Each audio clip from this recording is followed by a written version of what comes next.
എന്താണ് pre-emptive renal transplant? സാധാരണ ഒരു വൃക്കരോഗിയെ ട്രാൻസ്പ്ലാന്റ് ചെയ്യുന്നതിന് മുന്നേ ആ രോഗി ഡയാലിസിസ് സ്റ്റേജിലൂടെ കടന്നു പോകാറുണ്ട്. എന്നാൽ ഡയാലിസിസ് തുടങ്ങുന്നതിന് മുന്നേ ഒരു വൃക്കരോഗിയെ ട്രാൻസ്പ്ലാന്റ് ചെയ്യുന്നതിനാണ് നമ്മൾ പ്രീഎംപ്റ്റീവ് റീനൽ ട്രാൻസ്പ്ലാന്റ് എന്ന് പറയുന്നത്.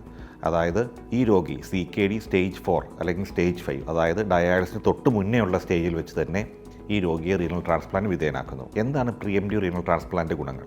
ഒന്ന്, ഡയാലിസിസ് തുടങ്ങിയ ശേഷം ട്രാൻസ്പ്ലാന്റ് ചെയ്യുന്നതിനേക്കാളും നല്ല റിസൾട്ട്സാണ് പ്രീഎംപ്റ്റീവ് റീനൽ ട്രാൻസ്പ്ലാന്റ് ലഭിക്കുന്നത്. അതായത് ആ രോഗിക്ക് ഡയാലിസിലൂടെ കടന്നു പോകേണ്ടി വരുന്നില്ല. അതുകൊണ്ട് തന്നെ ആ രോഗിക്ക് ഇൻഫെക്ഷനുള്ള സാധ്യതകൾ കുറവാണ്.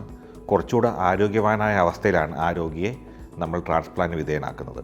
അതുകൊണ്ട് തന്നെ നല്ല റിസൾട്ട്സാണ് പ്രീഎംപ്റ്റീവ് റീനൽ ട്രാൻസ്പ്ലാന്റ് ലഭിക്കുന്നത്. ഇത്രയും ഗുണങ്ങൾ ഉണ്ടായിട്ടും പ്രീഎംപ്റ്റീവ് റീനൽ ട്രാൻസ്പ്ലാന്റ് എണ്ണം കുറവാണ്. കാരണം പറഞ്ഞാൽ നമുക്ക് ഡോണേഴ്സിൻ്റെ നമ്പർ കുറവാണ്. അതുപോലെ തന്നെ എല്ലാ സ്ഥലങ്ങളിലും റീനൽ ട്രാൻസ്പ്ലാന്റ് നടക്കുന്നില്ല. അതുകൊണ്ട് ആ രോഗിയെ റീനൽ ട്രാൻസ്പ്ലാന്റ് സെന്ററിലേക്ക് നമുക്ക് റെഫർ ചെയ്യേണ്ടി വരുന്നു. അതുപോലെ തന്നെ ഡോണറിനെ ഇവാലുവേറ്റ് ചെയ്യാൻ ടൈം എടുക്കുന്നു. ഈ പ്രശ്നങ്ങൾ കാരണം പ്രീഎംപ്റ്റീവ് റീനൽ ട്രാൻസ്പ്ലാന്റിൻ്റെ നമ്പർ കുറവാണ്.